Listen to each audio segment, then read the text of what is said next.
Why is there so little money in American politics? It seems when you read the newspapers that there's a lot of money. There's a lot of money in this campaign or that campaign, that politicians spend all their time raising money, that corporations buy influence, state legislature and the federal government. But if we think about politics from a different perspective, from the perspective of an economist, we start to ask questions a different way.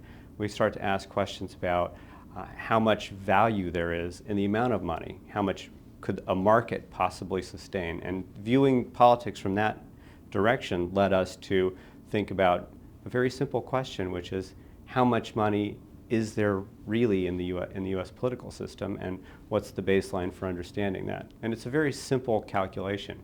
Take the total amount of money that's spent on all federal races that comes from all donors and normalize that by the size of the US economy or the size of the US government. And it turns out to be a very small amount of money, fractions of a percent.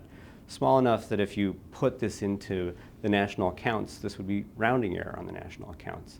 And that raises a very deep question, which is, given how small that amount of money is, how could it be that money would be subverting the democratic process or buying a great deal of goods worth value to the firms who, in particular, but also other interest groups that are contributing money?